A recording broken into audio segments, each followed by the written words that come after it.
Were you all enjoying the transcendental happiness of dancing and chanting in kirtan this morning? No. So this is all the mercy of His Divine Grace Sri Bhaktisiddhanta Vaibhava Goswami Maharaj Prabhupada, by whose desire this Krishna consciousness movement is now spread all over the world. Of course we can say it's Chaitanya Mahaprabhu's mercy. We can say it's the mercy of Prabhupada, Bhaktisiddhanta Vaibhava. We can also say it's the mercy of all the Vaishnavas who have worked hard to spread this movement. Of course, we especially always think of Sri Bhaktisiddhanta Swami Prabhupada, who personally came to the Western countries and preached here. But Srila Prabhupada would always give all credit for his unprecedented achievement to his own Guru Maharaj. Srila Prabhupada was once, this was in the mid-70s when this film was widely spread around the world, Prabhupada was once reflecting on the success of his mission. So Prabhupada said that I had many godbrothers who were very learned and very austere and had so much association with Guru Maharaj, which I didn't have.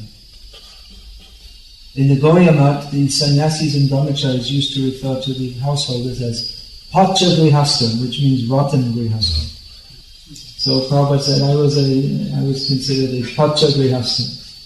So Prabhupada said that then I wonder why this wonderful thing of the benediction of spreading Krishna consciousness all over the world, how does this happen to me? And Prabhupada said, when I examine, I find the disqualification that among all my godbrothers, I was the only one who had full faith in the orders of my Guru Maharaj. And even though many of my godbrothers, they were vastly learned in Shastra, but they didn't seem to have the faith in the success of the preaching mission as Prabhupada did. Prabhupada again and again would stress that my only qualification is that I simply tried to satisfy my Guru Maharaj. When Prabhupada first arrived in America, he wrote the famous poem, Narkina Bhagavan Dharma, which means Krishna consciousness in America, in which he prayed to Krishna that, why have you brought me to this terrible place? The people here are overcome by passion and ignorance. How can we preach Krishna consciousness here? But then in his poem he mentioned the mercy of Sri Bhaktisiddhanta Vaibhava.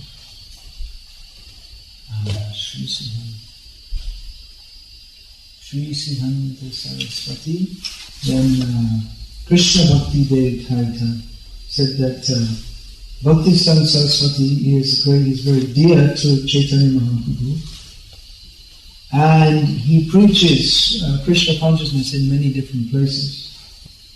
Tar Ichha Balavan, his desire is very strong. And Paschate, Tanta, in all the different places in the Western world, he wants that Krishna Bhakti will be spread. So he's praying for the mercy of Bhaktisiddhanta Saraswati. And the dream of the Vaishnavas has become true, that now all over the world people are chanting Hare Krishna in ecstasy. Now you've heard each morning here I've been chanting prayers to Bhaktisiddhanta Saraswati, so I'll just explain them. Nama Om Vishnu Padaya Krishna Preshtaya Bhutale Shrimate Bhaktisiddhanta Saraswati Namane.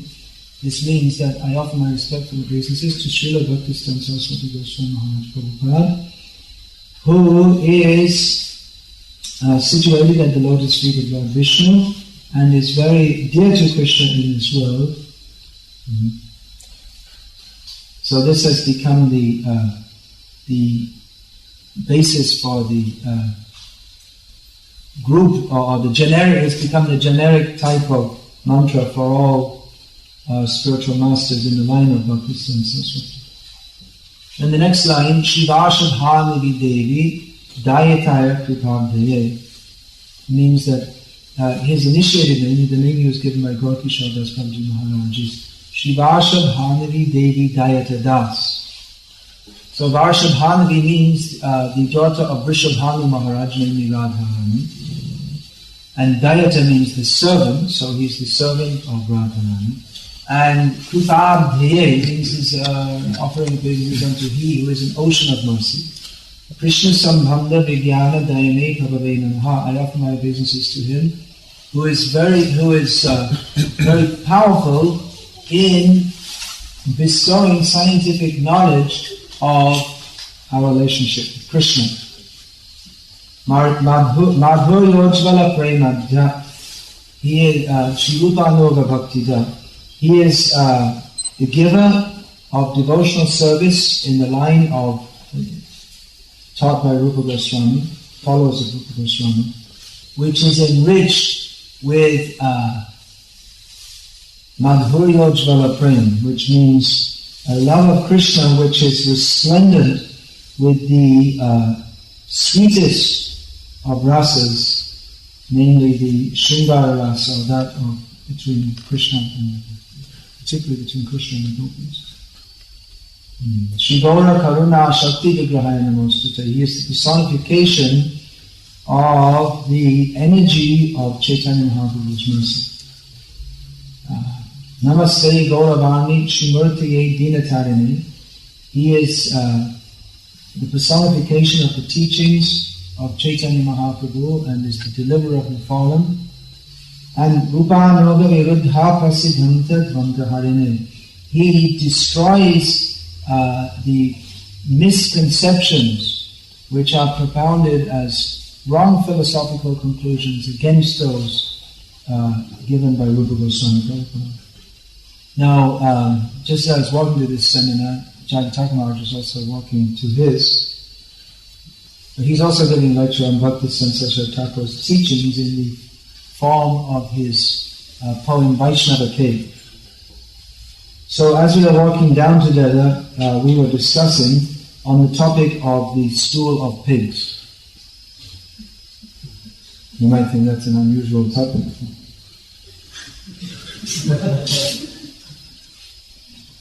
Is there anything more disgusting than the stool of pigs? It's pretty difficult to think of anything more disgusting. But we were discussing this because this is mentioned by Bhaktisiddhanta Saraswati Thakur in his poem Vaishnava. He said, Tava pratishta shukare vishta. This, your desire for fame, name and fame and honor, this is just like the stool of a pig. He was so strongly against misrepresentations of Vaishnavism that he compared it to the stool of a pig. Because at that time there were many so-called Vaishnavas who were presenting themselves as great devotees because they wanted people to honor them. They were making a show of being a devotee so that people would honor them. So Bhaktisiddhanta Saraswati Thakur disliked this so much that he compared it to the stool of a pig. He was so uncompromising that he didn't accept any so-called devotional service unless it was actually pure and sincere. He was so forceful in his preaching. He once gave the meaning of the word sadhu. Generally we think a sadhu is someone very mild, very nice, very pleasing. They pat babies on the head and smile at them. And when people are feeling distressed, they come to sadhus, and sadhus say, never mind, don't worry, everything will be all right. But Bhaktisiddhanta Saraswati Thakur was a different kind of sadhu. He said a real sadhu is like someone who holds a sword in his hand. And he uses that and he said the person who comes to him is like a sacrificial animal who he cuts. So he does this in order to cut away all their misconceptions. He said the real sadhu and the real friend of the conditioned souls is one whose tongue is so sharp that it cuts them like a sword.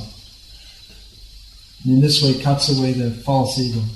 So Saraswati Thakur was like this, completely uncompromising.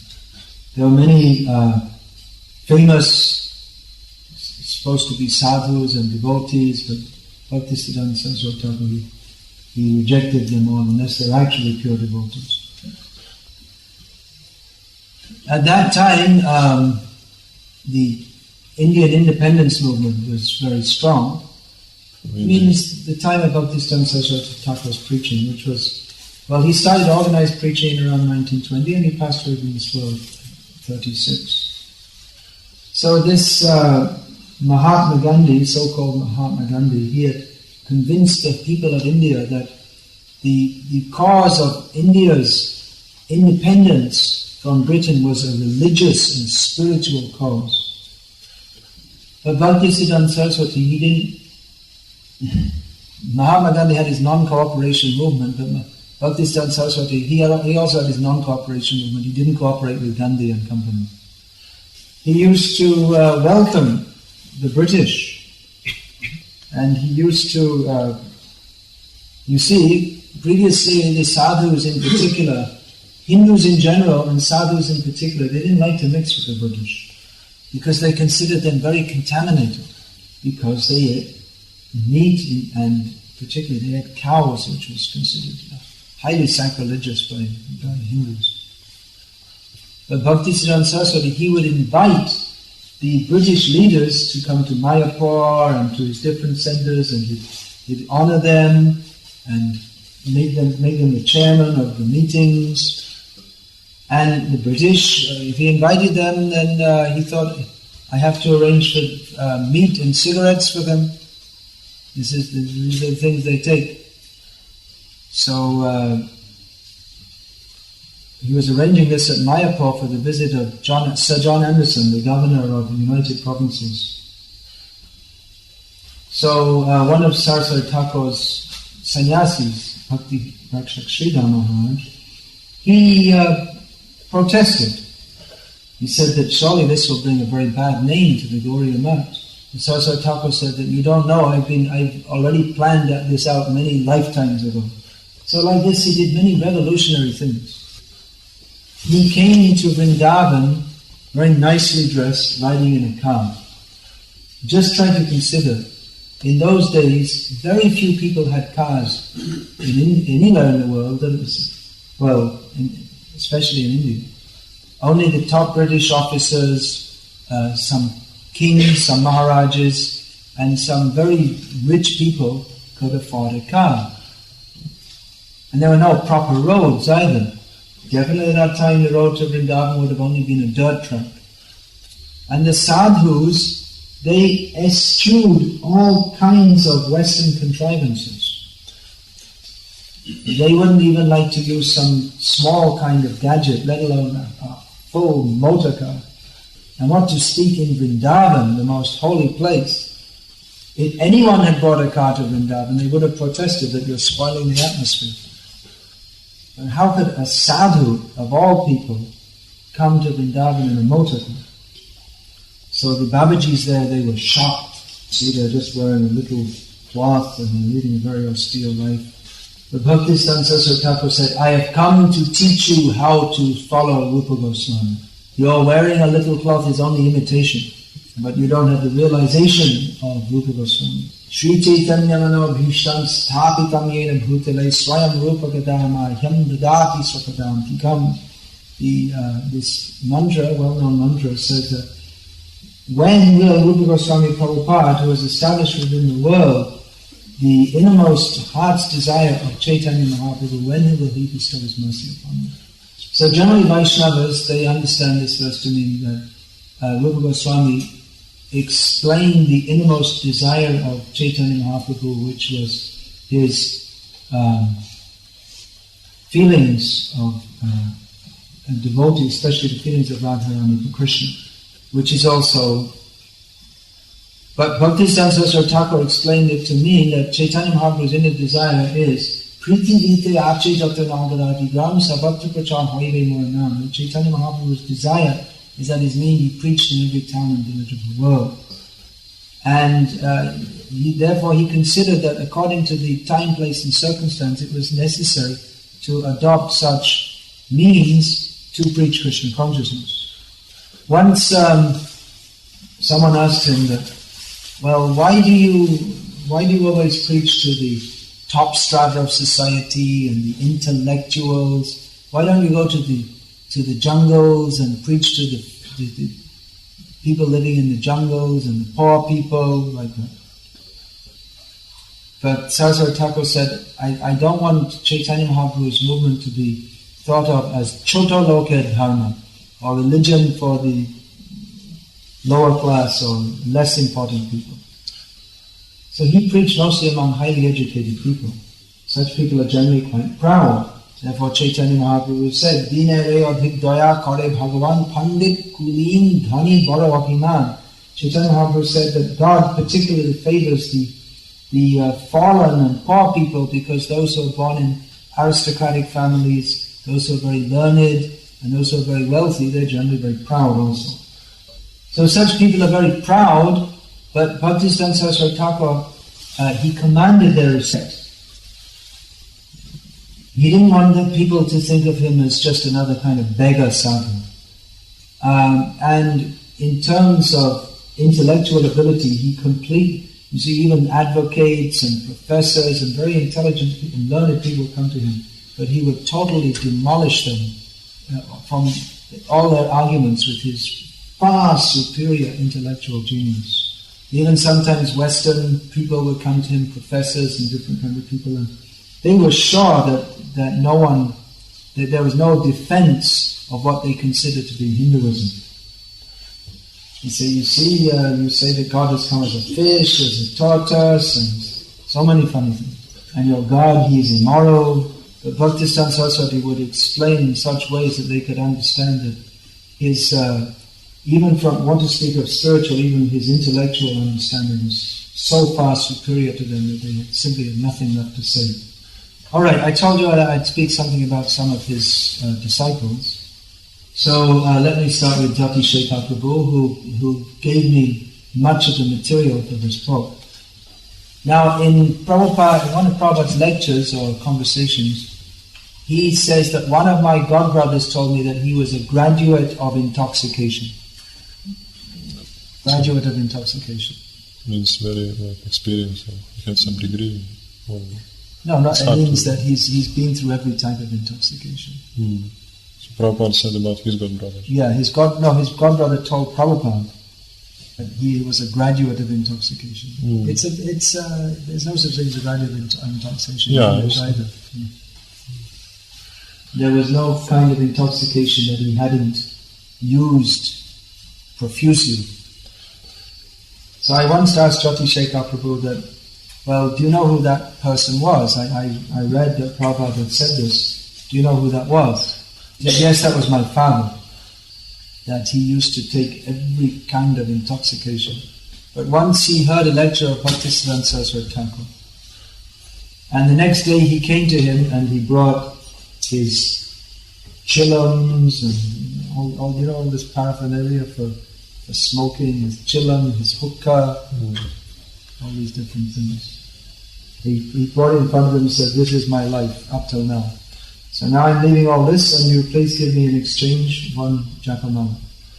So everyone thought he would die. Generally, if you're in custody, he would see he was taking opium and ganja and so on. If you just suddenly stop, if you're taking it in large quantities and suddenly you stop, then generally people they may die or have a very serious reaction. But by the mercy of Saraswati Thakur and the holy names, his father, Trilokyanath Rai, he suddenly just stopped and there was no bad effect. So Jati Shekhar Prabhu, his son, he was about 14 years old when he started coming to the mat in Cuttack, Satchidananda Mat, and he used to stay there overnight. So one of the sannyasis, he said, who is this boy? Why is he coming and staying here at night? He doesn't have any home to stay in. So this came to the attention of Saraswati Thakur, who then asked Jati Shekhar that, well, why are you coming at night? So Jati Shekhar replied that I heard this one verse, Shri Guru Vashtakam Etadu Chai Brahme Mahurte Patati Prayatnad Tam Eva Vrindavananatha Sakshat Sevaiva Labhya Chanshunta Eva, which means it's a verse written by Vishwanath Chakravarti Thakur to describe the effects of chanting the Guru Vashtakam, or the prayers beginning with Samsara Davana Lavina Bhova. So Vishwanath Chakravarti Thakur gives blessings that anyone who in the Brahma Muhurta carefully chants this prayer, Shri Guru Vashta, carefully and loudly chants this prayer, will at the time of leaving his body attain direct service to the Lord of Vrindavan. So Jati Shekhar Prabhu said, that's what I want. I want to get direct service to Krishna in Vrindavan. So Saraswati Thakur said, you see, he has good interest. He's coming for the right reason. You should let him stay. He said, so, yeah. Now Bhaktisiddhanta Saraswati Thakur, he was, in his youth, he was famous as an astrologer. But he gave it up to practice Krishna consciousness, wholly and solely. And if anyone asked him what would happen in future, he would say, whatever is Krishna's wish. And he would never just say like, we are going here or we shall do this, but he would always say, Krishna willing. But sometimes, occasionally, he would look at the devotee's hand and make some comment. One brahmachari saw his hand and said, you will have to get married. So he saw Jati Shekhar Prabhu's hand and he said that there was some chakra in his hand, and he said, this is the sign that you are empowered to write in articles that will cut the misconceptions. And even when he was very new, coming to the mat, Jati Shekhar, just as a young boy, Bhaktisiddhanta Saraswati Thakur asked him to write a poem. He first of all asked him that Bhaktisiddhanta Saraswati Thakur recited the 2 verses from the 11th canto of Bhagavatam describing Chaitanya Mahaprabhu. Beginning Tyaktva Sudistija Sarepsita Raja Lakshmi, which they describe. They describe him. So he asked Jati Shekhar Prabhu that, do you know these verses? So Jati Shekhar Prabhu replied, yes. So Bhaktisiddhanta Saraswati Thakur asked him to compose some poem in Oriya describing these verses. And several times he called Jati Shekhar Prabhu and asked him. He would speak to Jati Shekhar Prabhu in Bengali, but he would ask, and he would give him some ideas for an article. He told him, you write this in Oriya. Because Bengal and Orissa are adjoining states. And Oriya language is similar to Bengali, but more difficult grammar. Now Jati Shekhar Prabhu was from a Bengali family that was settled in Orissa. So he was expert in both Bengali and Oriya. Now from the external point of view, Saraswati Thakur was also a Bengali who was born in Orissa. But he hadn't been educated in Oriya, so though he could understand it to some extent, he didn't speak it very well or write it. Once when he was in Cuttack, it came to Saraswati Thakur's attention that someone had written in an article in a newspaper about sannyas, writing that no one should take sannyas unless they've been through the previous 3 ashrams. This was particularly aimed against the Gauriya Math because it was well known that Saraswati Thakur made sannyasis out of brahmacharis. So he called Jati Shekhar Prabhu, and Jati Shekhar Prabhu exactly said he was angry like fire. He said, this is not according to the Shastra. He said a brahmachari must take sannyas, he should take sannyas. Why should he get married? He has the consciousness too, he should immediately accept sannyas. So he told Jati Shekhar Prabhu, you write an article to refute this. At that time, even now, but especially at that time, there were many Oriya writers who wrote against Chaitanya Mahaprabhu. Because traditionally there are many Oriya Vaishnavas who are followers of Chaitanya Mahaprabhu's cult. But some of the Oriya intellectuals, they thought that, well, this Chaitanya, he came from Bengal, why should we listen to him? We're Oriya. Although actually, historically, Chaitanya Mahaprabhu's forefathers, at least on his paternal side, came from Orissa.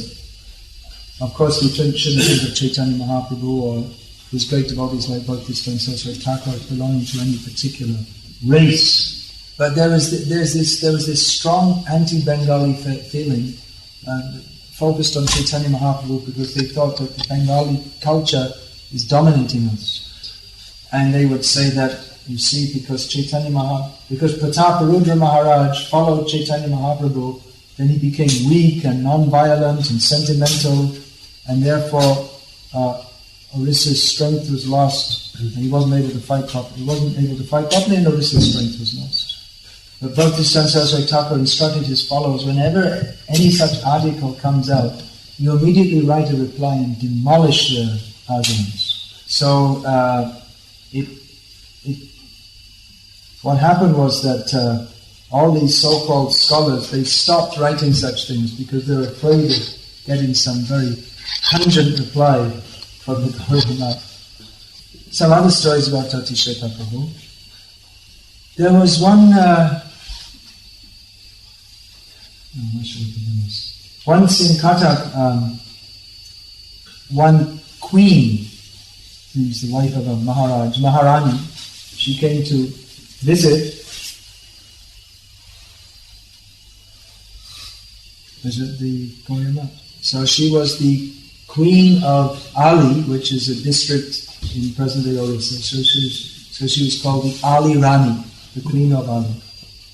So when they were serving her and her group prasad, one sannyasi told Jyoti Shekhar Prabhu that, you see, here's one very nice special mango, you give that to her. But Jyoti Shekhar Prabhu protested and said, well, this is not proper. When everyone is sitting and taking prasad together, and you shouldn't give one person something special and not give it to everyone else. So that sannyasi became very angry and started chastising. So Bhaktisiddhanta Saraswati, he was up on his room, which was on the roof. You've seen in India, it's very common, they have flat roofs, and sometimes they'll just construct one room on the roof, which stands out. So Saraswati Thakur heard this commotion going on, and he looked down and asked what was going on. And he supported Jyoti Shekhar, said, you're right. And he said to the sannyasi, are you a sannyasi of the Gaudiya Math, or are you the Ali Rani sannyasi? So his name was Bharati Maharaj, but from then on, Saraswati Thakur never called him by any other name except Ali Rani sannyasi. Saraswati Thakur was, even though he was great acharya, he didn't like that anyone would clean. He didn't like his disciples to clean his toilet or any such thing. You see, there's one caste in India, they're called the Hari, and they traditionally clean up stool and filthy things like that. So Saraswati Thakur would always insist, you call the Hari, otherwise known as Bhangi, you let them come and clean up. No, you do. So Jyoti Shekhar, once when they were visiting Jajpur, a holy place in Orissa, for 2 days in a row, Jyoti Shekhar Prabhu, he personally cleaned the stool and everything with this done Saraswati Thakur. When Saraswati Thakur heard about this, he was very pleased, and he said, okay, tomorrow you can take Brahman initiation. He was just first initiated. Of course, I asked Jyoti Shekhar Prabhu if he was aware of our own Guru Maharaj, who at that time was Abhay Charanaravindra Das. He said, yes. That he was known in the Gaudiya Math. He wasn't considered an important figure, but he was known as a good writer in English. And one thing that was known about him, that even though he was considered not such a big figure compared to the sannyasis and everyone else, I mean, he was a householder living outside. And he would visit the Math, but he was busy working to make money for his family. So that would be, like many of you, like in a similar kind of position. So, but one thing about him, as Prabhupada himself described, Jyoti Shekhar Prabhu also described it, without observing any protocol, he would just walk straight into Saraswati Thakur's room and speak with him very freely. And other disciples, they were quite shocked at this. But Bhaktisiddhanta Saraswati Thakur, he was very open with Abhaida, as they used to call him, Abhaida or Abhay Babu. Jyoti Shekhar Prabhu said he was always had a jolly and smiling appearance. He said that once he was in Cuttack in Puri, he was in Puri, and he met Abhaida on the beach. And Ajahn Shekhar Prabhu, one of his duties was to collect donations. So he collected 2 rupees from Abhaida and gave him a receipt. Of course, 2 rupees in those days was a lot more money than it is now. So he told him also that now Saraswati Thakur is in Puri, why don't you come and visit him? And when Jyoti Shekhar Prabhu was 16, he joined the Math after leaving school. And then he was sent to Calcutta to help with the editing department, which was based in Calcutta. Because he was a young boy and very inexperienced in the world, and he'd never been outside of just his own local area. So he was sent with somebody, and it just happened that Abhaida from Calcutta was in Cuttack at that time, so he was sent with Abhaida he went to Calcutta with him.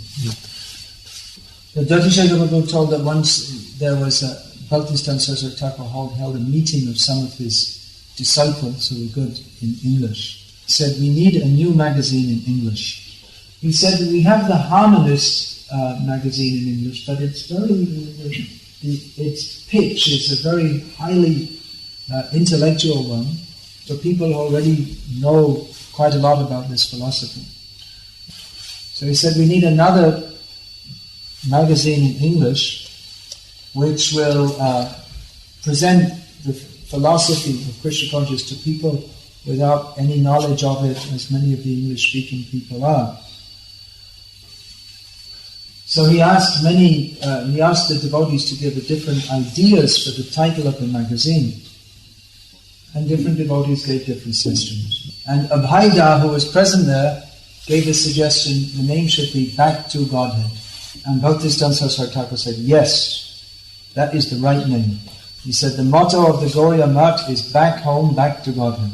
And actually this phrase, back to Godhead, was coined by Bhaktisiddhanta Saraswati Thakur, who often said this. The motto of the Gauriya Math is back to home, back to Godhead.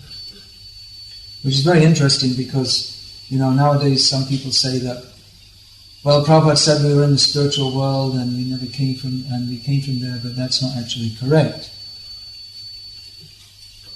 And they say that none of the previous acharyas said this. But Bhaktisiddhanta Saraswati Thakur himself said that the motto of the Gauriya Math is back to home, back to Godhead. Back to means what it says. It means you were there before, previously. Now it's very interesting also that Prabhupada actually started this Back to Godhead magazine himself in 1944, which was 7 years after the passing of Bhaktisiddhanta Saraswati Thakur. And he wrote there, founder, and then in brackets, under the direct order of Sri Srimad Bhaktisiddhanta Saraswati Goswami, close brackets, what did he write? Abhay Charanaravindra Das, something like this. So I was always wondering why Prabhupada put the direct order, because it was started some time after Bhaktisiddhanta Saraswati's passing away. But this anecdote gives the background to that. Also, I was saying about Saraswati Thakur, he didn't want his disciples to take out his stool and such things. So there's a story in Mayapur. He had a house built for him at the Chaitanya Math, and he would take bath on the first floor. So his bath water would come down in the drain, and there was like a hole and it would come out on the ground. So once at the time of the Navadvip Dham Parikrama, some pilgrims, when he was taking his bath, they were waiting at the drain and taking the water and putting their heads and drinking it. But Bhaktisiddhanta Saraswati Thakur, when he heard about this, then from that time on, he took bath in a tub so the water wouldn't go down in the drain, and he ordered his disciples, you take this water out and throw it far away so no one can take it. That was his humility. He was very strict and uncompromising on one side. On the other side, he was very humble and very kind. Are there any questions? Yesterday you mentioned this, there's a difference between the philosophy of monkey and the philosophy of Gaudiya Vaishnavas, of a person who is in a deep well. Can you dwell more on the differences? Well, I did speak something about that. Besides that, you mentioned those that you mentioned yesterday. Something in more detail. Yeah, well, it's only a general example. But as I alluded to the fact that the ultimate goal of the Gaudiya Vaishnavas is anyway different to that of the Sri Vaishnavas. That ultimately, although one is always dependent upon the Lord, one attains a position in which he's apparently not dependent upon him. Those who are worshipping the Lord in awe and reverence could never consider jumping on his back, nor can we in our present state. But those who go beyond awe and reverence, they may call Krishna bad names out of love. It also serves to show that there's a great, in the beginning there's a great gap between the saved, I said this yesterday, in the beginning there's a great gap between the saved and the Saviour, although later they become almost as equals.